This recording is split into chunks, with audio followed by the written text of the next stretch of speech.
You know that moment when your entire world crumbles with a single phone call? Well, mine came on a Tuesday morning while I was sipping my usual vanilla latte at my desk in downtown Denver. But let me back up, because this story isn't just about getting fired. It's about how a multi-billion-dollar defense contractor learned the hard way that some employees are worth more than their salary. My name is Vera Henderson, and for 8 years, I was the golden girl at Meridian Defense Systems.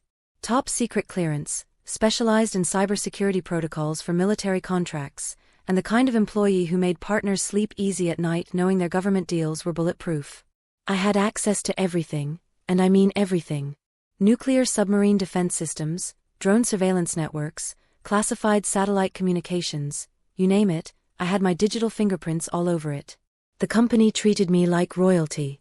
Corner office on the 42nd floor with a view of the Rocky Mountains, company BMW, 6-figure salary plus bonuses that could buy a house in the suburbs. I was untouchable, or so I thought. My supervisor, Greg Mallory, used to joke that I was more valuable than Fort Knox because of my clearance level and expertise. Meridian wasn't just any company, they were the company. Founded in 1987 by tech genius Robert Sterling, they'd grown from a small startup to the Pentagon's favorite contractor. Their headquarters in Denver was a gleaming fortress of glass and steel, housing over 15,000 employees. We handled everything from missile defense systems to top-secret surveillance programs. Our client list read like a who's who of alphabet agencies: CIA, NSA, Department of Defense, Homeland Security. I lived and breathed this work. My apartment in Cherry Creek was filled with security manuals. My social life revolved around other cleared professionals who could actually understand what I did for a living. I dated a guy named Trevor who worked for Lockheed Martin. We'd spend romantic evenings discussing encryption algorithms and threat assessments. Yeah, I know how that sounds, but when you live in the classified world, normal people just don't get it. The irony? I actually loved my job. Every morning, I'd badge into the secure facility knowing I was protecting American interests. The weight of responsibility was intoxicating. When I designed a new firewall protocol or identified a vulnerability in our systems, I wasn't just debugging code, I was defending democracy itself. Sounds dramatic? Maybe. But that's how it felt. My team respected me, my clearances were spotless, and my performance reviews read like love letters. Exceptional, irreplaceable, critical asset. I had job security that most people could only dream of. After all, who fires someone with my level of access and expertise? Who'd be stupid enough to let someone like me walk out the door angry? As I sat there that Tuesday morning, reviewing the latest security protocols for Project Blackhawk, a classified drone surveillance system worth $2.3 billion, I had no idea that corporate greed was about to collide with my security clearance in the most spectacular way possible. The phone rang at exactly 9:47 a.m. Greg's voice was shaky, almost apologetic. "Vera, I need you in conference room C immediately. And, bring your badge."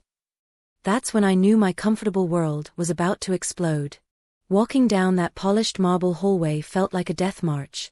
Conference room C, the execution chamber where careers went to die. I'd seen others make this walk before, but never imagined I'd be taking it myself. My heels clicked against the floor with each step, echoing off the walls lined with photographs of successful military contracts and handshake deals with Pentagon officials. The room was packed when I entered. Greg Mallory sat at the head of the mahogany table, his usual confident demeanor replaced by something that looked almost like guilt. Next to him was Jennifer Walsh, the ice-cold HR director who'd earned the nickname the Terminator for her ruthless efficiency in handling workforce optimization. But the face that made my stomach drop was the one I hadn't expected to see: David Sterling, the founder's son and current CEO. "Please sit down, Vera," David said, gesturing to the chair across from him. His voice had that fake sympathy tone that executives practice in leadership seminars. I remained standing. "What's this about?" Jennifer slid a manila folder across the table. "Meridian is restructuring our cybersecurity division. Unfortunately, your position has been eliminated." The words hit me like a physical blow. Eliminated? I'm the senior security analyst. I have access to every major contract we had access, David interrupted. Your clearances are being suspended effective immediately. I stared at him in disbelief. This was Robert Sterling's son, the guy I'd helped train on security protocols when he was fresh out of Stanford Business School. I'd literally taught him the difference between classified and top-secret materials. "David, you can't be serious. I designed half the security infrastructure for our government contracts. Project Black Hawk alone will be managed by our new offshore security team," he said, not meeting my eyes. "We're partnering with Tech Solutions Mumbai. They can provide the same services at 60% of the cost." My blood ran cold. "You're outsourcing classified government work to Mumbai?" Greg finally spoke up, his voice barely above a whisper. "The new team will work under remote supervision. They'll have limited access, of course." Limited access to what? Nuclear submarine schematics? Satellite surveillance codes? My voice was rising, and I didn't care. "Do you people have any idea what you're doing?" Jennifer's expression remained stone cold. "The decision has been made. Security will escort you out after you turn in all company property. Your final paycheck, including severance, will be direct deposited." I looked around the room at these people I'd worked alongside for nearly a decade. Greg wouldn't make eye contact. David was studying his phone like it contained the secrets of the universe. Only Jennifer met my gaze, and what I saw there was the cold calculation of someone who viewed human beings as line items on a spreadsheet. "This is about the Q3 budget cuts, isn't it?" I said, the pieces finally clicking together. "Sterling's been pressuring all departments to slash expenses. My salary and clearance maintenance costs too much, so you're gambling national security to save a few $100,000. David's jaw tightened. "This is a business decision, nothing more. Your conspiracy theories aren't helping anyone." Conspiracy theories.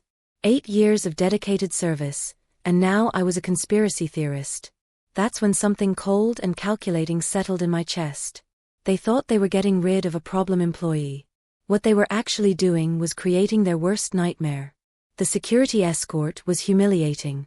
2 guards flanked me as I cleaned out my desk, watching my every move like I might suddenly turn into a foreign spy. 20 minutes to pack up 8 years of my professional life into a cardboard box.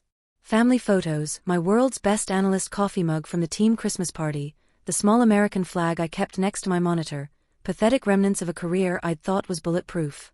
My colleagues watched from their cubicles, some with sympathy, others with the relief of survivors who dodged the layoff bullet. Amanda Rodriguez from the encryption team mouthed, "I'm sorry," as I passed. Kevin Zhang from network security gave me a subtle thumbs up. These were good people, but they had mortgages and families to think about. I didn't blame them for keeping their heads down. The elevator ride to the lobby felt endless. One of the guards, a guy named Frank who I'd chatted with countless times about his daughter's soccer games, looked genuinely uncomfortable. "For what it's worth, Ms. Henderson, this is bullshit," he whispered as we reached the ground floor. I nodded, not trusting myself to speak. The marble lobby that had once felt like a temple of American innovation now looked like a mausoleum. The bronze plaque near the entrance read, "Meridian Defense Systems, Securing America's Future." I'd walked past it thousands of times, proud to be part of that mission. Now it just seemed like corporate propaganda. Outside, Denver's autumn air bit at my face as I loaded my box into my BMW, the company car I'd have to return by week's end. The mountains looked the same, the city hummed with its usual energy, but my world had fundamentally shifted. In the span of 30 minutes, I'd gone from indispensable to unemployed. I drove home in a daze, my mind racing between shock and a growing sense of anger. They'd made a mistake, a massive, catastrophic mistake. But they didn't know it yet. My apartment felt different when I walked in. The security manuals on my coffee table, the framed photo of me receiving a commendation from a 3-star general, the classified burn bag in my home office, all of it now felt like evidence of a life that no longer existed. I poured myself 3 fingers of bourbon and sat on my balcony, looking out at the city lights. That's when my phone started buzzing. News of my firing was already spreading through Denver's tight-knit defense contractor community. Trevor called first, his voice a mix of shock and concern. "Vera, what the hell happened? I heard Meridian just walked you out." "Cost cutting," I said simply. Apparently my security clearance was too expensive to maintain. "That's insane. You designed half their protocols. Who's going to manage their classified contracts?" I took a long sip of bourbon. Some team in Mumbai, apparently. The silence on the other end of the line spoke volumes. Trevor knew, just like I knew, just like anyone with half a brain in this industry knew, what Meridian had just done wasn't just stupid. It was potentially treasonous. But here's the thing about security clearances that corporate executives don't understand: they're not just about access to information. They're about trust, responsibility, and the sacred duty to protect American interests. When you violate that trust, when you prioritize profit over national security, you don't just lose an employee. You create an enemy who knows exactly where all the bodies are buried. 3 days into unemployment, I was nursing my second cup of coffee when my doorbell rang.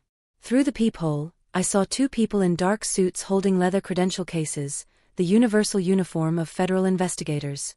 My heart rate spiked, but not from fear. From anticipation. Ms. Henderson? I'm Agent Lisa Brennan, FBI. This is Agent Robert Hayes, NSA. We'd like to speak with you about your recent departure from Meridian Defense Systems. I invited them in, offering coffee while my mind raced. This was happening faster than I'd expected, but not faster than I'd hoped. Agent Brennan was sharp-eyed and direct, the kind of investigator who'd built her career on cases that made headlines. Agent Hayes was quieter, more analytical, clearly the technical specialist. We understand you were terminated 3 days ago, Brennan began, settling into my living room chair. We're interested in the circumstances surrounding your departure. I chose my words carefully. I was told it was a cost-cutting measure.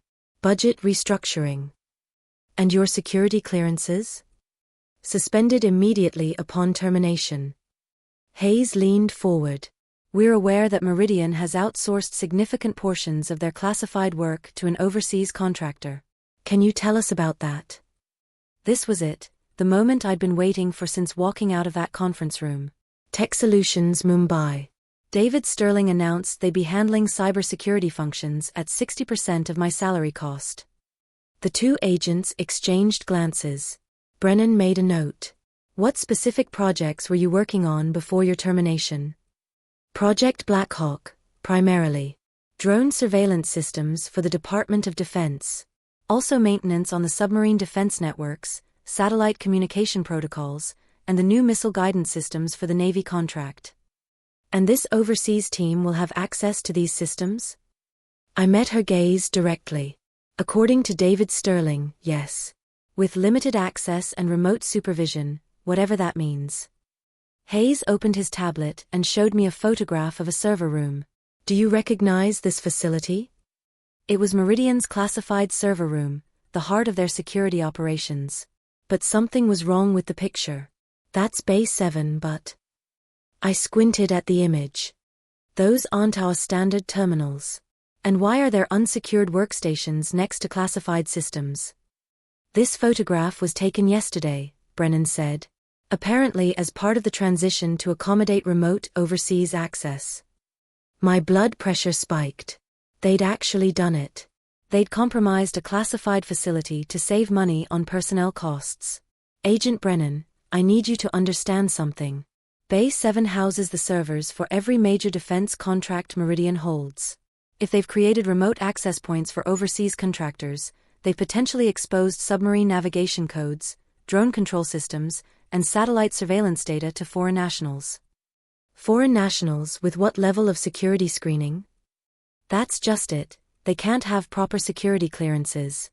The background investigation process for top-secret access takes 18 months minimum and requires U.S. citizenship. There's no way an overseas contractor could have legitimate access to this material. Hayes was typing rapidly on his tablet. Ms. Henderson, would you be willing to provide a detailed briefing on Meridian's security infrastructure? We may need your expertise to understand the full scope of potential exposure. I smiled for the first time in 3 days. Gentlemen, I'd be honored to help protect American national security interests.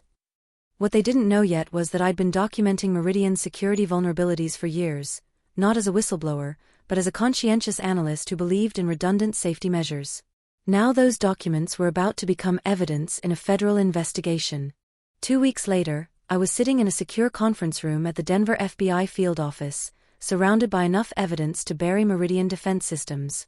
Agent Brennan had assembled what she called a dream team, investigators from FBI, NSA, Department of Defense, and the Treasury Department's Financial Crimes Unit. My little termination had mushroomed into a multi-agency investigation. "Walk us through this again," said Commander Patricia Wells from DoD's Inspector General Office. She was a no-nonsense Navy officer who'd built her reputation investigating defense contractor fraud. "You're saying they gave overseas contractors administrative access to classified systems?" I pointed to the network diagram displayed on the wall screen. "Not just access, root administrator privileges. Look at these server logs from their Mumbai facility." I clicked through the timestamps. October 15th, 3:47 a.m. Denver time, that's 2:17 p.m. in Mumbai, someone with Tech Solutions credentials accessed the Project Blackhawk database.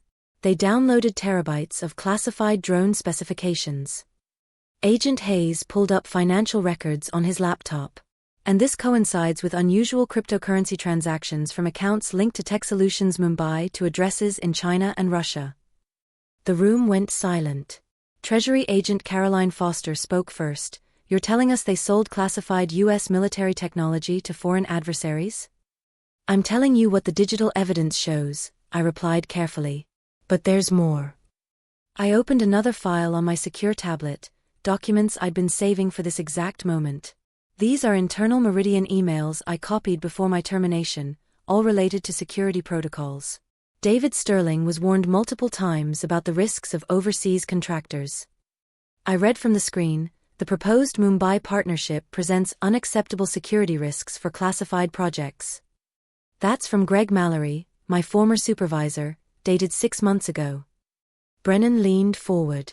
"Sterling ignored the warning?" "Not just ignored, actively suppressed. Look at this response." I scrolled to David's reply. "Security concerns are secondary to cost efficiency. The Mumbai solution will save us $2.3 million annually. Proceed with implementation, regardless of objections." Commander Wells stood up so fast her chair rolled backward. He put corporate profits ahead of national security. "It gets worse," I continued. "They fired anyone who objected to the Mumbai plan. I wasn't the first. They'd already terminated 3 other senior analysts who raised security concerns. I was just the most visible because of my clearance level." Agent Foster was furiously taking notes. "This establishes a pattern of willful negligence. But we need to prove intent to commit espionage." I smiled and opened my final file. "Agent Foster, meet intercepted communications between Tech Solutions Mumbai and known Chinese intelligence operatives." The screen filled with encrypted message logs, financial transfers, and satellite phone records. My clearance level included counterintelligence monitoring capabilities. I'd been tracking suspicious activity for months, but my reports were buried by management. The room erupted in controlled chaos as agents began coordinating with their respective agencies. Brennan pulled me aside. "Vera, this is bigger than corporate malfeasance. This is espionage, treason, and conspiracy against the United States. Are you prepared to testify in federal court?" I thought about David Sterling's smug face when he fired me, about Jennifer Walsh's cold calculation, about Greg Mallory's cowardice. They'd thought they were eliminating a costly employee. Instead, they'd created the star witness in what would become the largest defense contractor espionage case in American history. "Agent Brennan," I said, "I've been preparing for this moment since the day they walked me out." The raid happened at dawn on a Thursday morning, 6 weeks after my termination. I watched from Agent Brennan's car as 36 federal agents swarmed Meridian's Denver headquarters like a military operation. FBI, NSA, DoD investigators, Treasury agents, they came with search warrants, seizure orders, and enough firepower to secure a small country. From my vantage point across the street, I could see the chaos through the building's glass facade. Employees were escorted out in small groups while agents in FBI windbreakers carried out servers, hard drives, and boxes of documents. The local news crews arrived within an hour, their helicopters circling the building like vultures. "Looks like they found what we expected," Brennan said, checking her radio communications. "Teams are reporting classified documents mixed with unclassified materials, unsecured servers with foreign IP addresses logged in, and financial records showing millions in unexplained overseas transfers." My phone buzzed with a text from Trevor. "Holy shit, Vera. Are you watching the news? They're saying Meridian sold military secrets to China. The news reports were spectacular. Defense contractor raided in espionage investigation. Classified military technology allegedly sold to foreign adversaries. Multi-billion-dollar company under federal investigation. But the real drama was happening inside the building. Through Brennan's radio, I could hear agents discovering exactly what I'd told them they'd find. Conference room C, we've got a server room that's been modified for remote access. Financial crimes team to evidence room, we've got cryptocurrency wallets with transfers to known intelligence fronts. Then came the announcement I'd been waiting for, suspect in custody. David Sterling is being read his rights. Within hours, the news broke that Meridian's CEO had been arrested on charges of espionage, conspiracy, and violations of the Arms Export Control Act. The stock price went into free fall, from $127 per share to $31 in a single trading day. Pension funds, government contracts worth billions, and investor confidence evaporated faster than morning dew. But the real satisfaction came that evening when Agent Hayes called with an update. The Mumbai facility was a front, he said. Tech Solutions was feeding classified data directly to Chinese military intelligence. Your documentation helped us trace the entire network. Greg Mallory was arrested at his suburban Denver home the next morning. Jennifer Walsh tried to flee to her condo in Costa Rica but was detained at Denver International Airport. One by one, everyone who'd sat in that conference room and decided my security clearance was too expensive was being fitted for orange jumpsuits. The media dubbed it the Meridian Conspiracy, and suddenly I was getting calls from 60 Minutes, CNN, and every major news outlet in the country. The woman who'd been fired to cut costs had become the whistleblower who'd exposed the largest defense contractor espionage case in decades. My former colleagues started reaching out, some apologetic, others expressing admiration for my courage. Amanda Rodriguez sent flowers with a note, "You did what we all should have done." Kevin Zhang called to say he'd been promoted to interim security director and wanted to hire me back at twice my former salary. I politely declined. By then, I had bigger plans. The empire that had cast me aside was crumbling, and I was just getting started. 6 months later, I stood in the witness box of the Federal District Court in Denver, my hand raised to take the oath that would seal Meridian Defense Systems' fate forever. The courtroom was packed with reporters, federal prosecutors, and Meridian's army of desperate defense attorneys.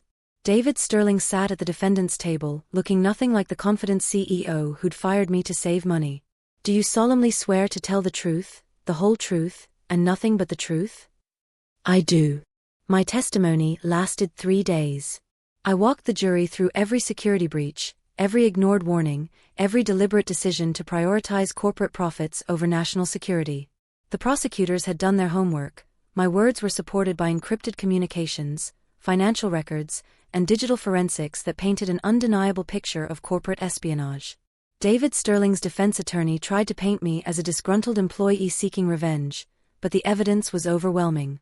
When he suggested I'd fabricated the security violations, I calmly presented the server logs showing Chinese intelligence operatives accessing classified drone specifications in real time.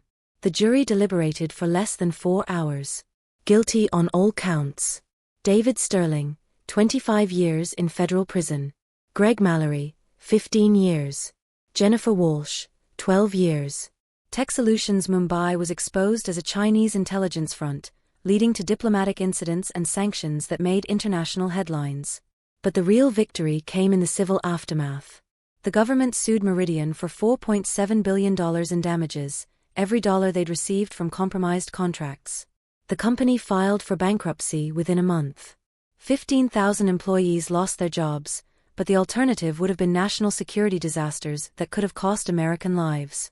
I testified before Congress about the dangers of outsourcing classified work to cut costs. The Henderson Protocol became federal law, requiring enhanced security screening for any defense contractor handling classified materials. My story became a cautionary tale taught at the FBI Academy and Pentagon briefing rooms. And the personal satisfaction? Priceless. I started my own cybersecurity consulting firm, Henderson Defense Solutions, with offices in Denver and Washington, D.C. My first client was the Department of Defense, hiring me to audit other contractors for security vulnerabilities. My company now employs 47 people, all with proper security clearances, all dedicated to protecting American interests. Last week, I got a letter from David Sterling in federal prison. He wanted to apologize, to explain that he'd been under pressure from investors to cut costs, to somehow justify the decisions that destroyed his family's company and landed him in a concrete cell. I threw it away without reading past the first paragraph. Some lessons cost more than others. Meridian learned that firing someone to save money can cost you everything when that someone holds the keys to your kingdom. They thought they were eliminating an expensive employee, but what they actually did was create the most motivated, knowledgeable and dangerous opponent they could possibly imagine. The security clearance they thought was too costly to maintain became the weapon that destroyed their empire. These days, when defense contractors ask me about cost-cutting measures, I tell them about Meridian Defense Systems. About how corporate greed collided with national security, and how a company that thought it was too big to fail learned that some employees are worth more than their salary. Sometimes, the most expensive firing is the one you can't afford to make.